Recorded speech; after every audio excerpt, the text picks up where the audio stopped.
Hey, I'm Bob at I Like to Make Stuff. Today I'm going to show you a few different ways to make some simple speaker stands.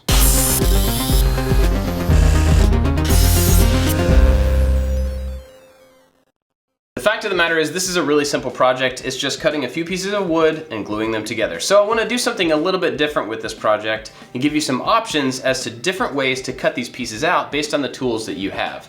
But first, let's talk about why I'm doing this in the first place.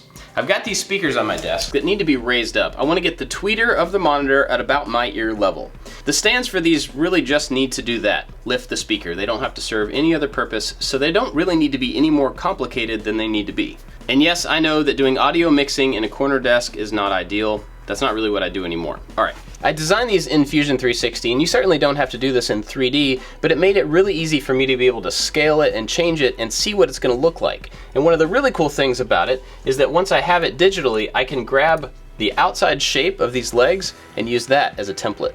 I printed these templates out on some label paper, so it's already sticky on the back, and I can stick this onto the piece of wood and get to cutting.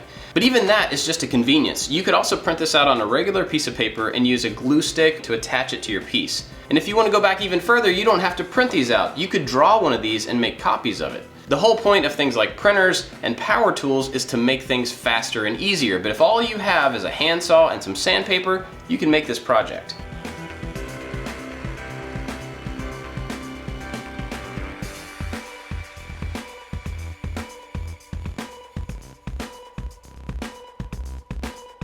I printed out the template for two different legs with the same center line so I can make one cut. But when I place this on the wood, I need to think about the grain direction. If I lay it down like this, the grain's gonna be running diagonally across the leg, which is not really gonna look that good, and it's not gonna be that strong. Also, there's gonna be a huge amount of waste here and here. But if I turn the template this way, the grain actually runs from the bottom to the top in a straight line. That's gonna be much stronger and probably look a lot better.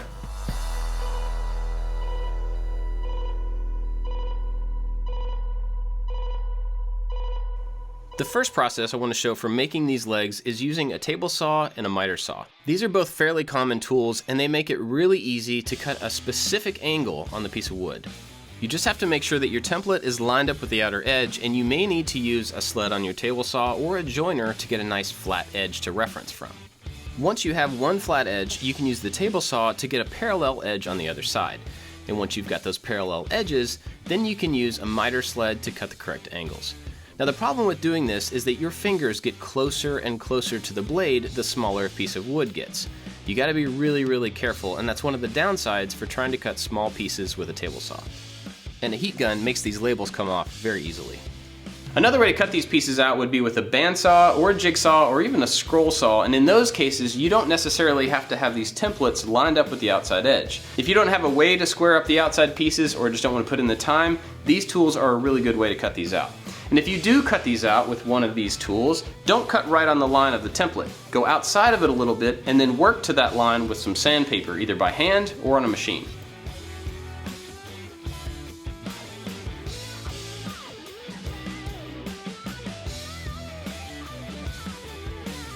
On my scroll saw, there's a big hole in the table right around the blade, but I actually don't need that. That's gonna work against me. So an easy way to make a zero clearance insert is to turn on the saw and then push another piece of material over the blade. That's only gonna cut out where the blade goes, and then you've got a nice solid surface to cut on. This video is sponsored by 3M. They sent me a kit of scooter parts and some of their VHB tape. I've actually used this tape before when I put my snorkel on my Land Cruiser, and then recently I had to mount a keypad on the outside of our garage. It works great in both of those outdoor situations because it withstands a bunch of moisture. The tape is high strength, double-sided, and it's made of acrylic foam, and the bond actually gets stronger over time. It's also really durable. It can withstand extreme temperatures, moisture, and tons of vibration. You can join all sorts of different materials with this: aluminum, glass, steel, painted surfaces, powder-coated surfaces, and you can stick it together without any special fasteners. You also don't need any extra tools or skills to use this stuff. After I made it, I rode the scooter around in my shop for about 30 minutes, and I was jumping it and being very rough with it, and it held together perfectly fine. I'm gonna put a link down in the description so you can go check out 3M and see how their VHB tapes can help in your next design challenge.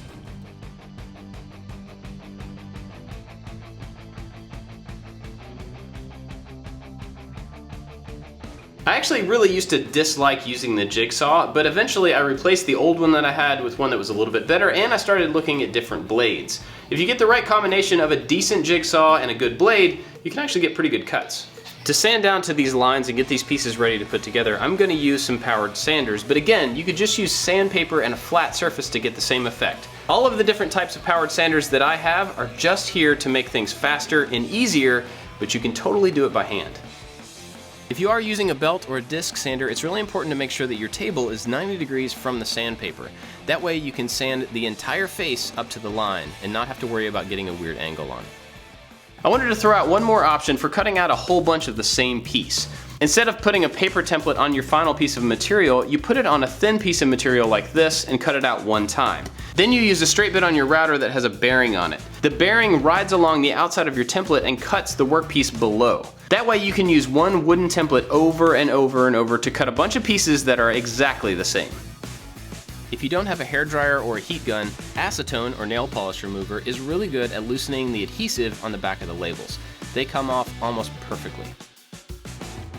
The first step of assembly is to glue two of the legs together on their faces.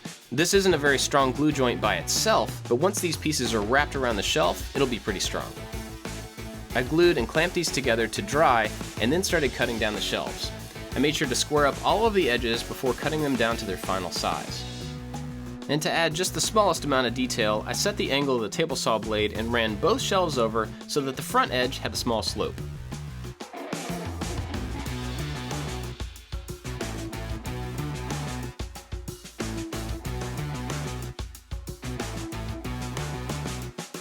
I wanted to cut a dado in both of the leg assemblies to fit around the shelf, so first I had to measure its thickness and then set up a dado stack to match.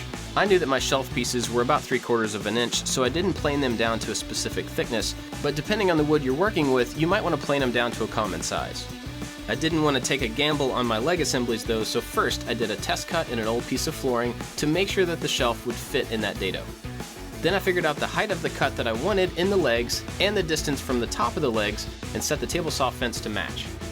But if you don't have a table saw or a dado stack, another way to do this exact same thing is with a router and an edge guide. You'll probably have to take more passes to get a deeper cut just so you don't burn the wood, but it'll totally work. To finish putting this thing together, I made a mark at the center point on both sides of each shelf piece and then added some glue to each one of these dados. Putting these together and lining them up was really easy because I just lined up the mark I had made with where the two leg pieces joined together. I did this on both sides and luckily it was a tight enough fit that I didn't really even need to clamp it, but it certainly doesn't hurt. So I added a clamp to each one of these to hold them together while it dried.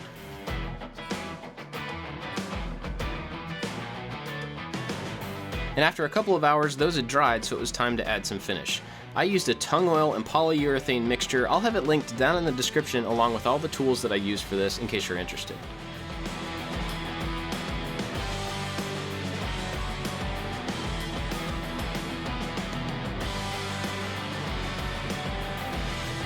I ended up doing 2 coats of this finish about an hour apart, and then it takes about 24 hours for it to fully dry after that. You could also use a spray-on lacquer which would dry very quickly, and do several coats, you would get a very similar finish.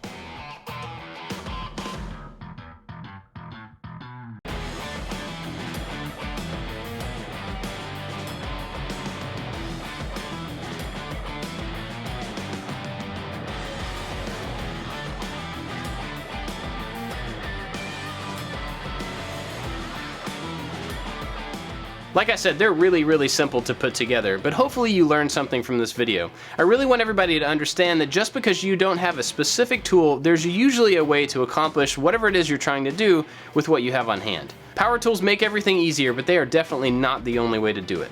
I'd love to know what you think about this project, and if you have any tips on how to accomplish something complex with simple tools, leave those down in the comments, because that'll probably help other people. I've got lots and lots of other project videos that you may be interested in, including this desk. I've got that in there as well. If you're not already subbed to the channel, be sure to do that, and go down and hit the bell so you get notified as soon as I upload.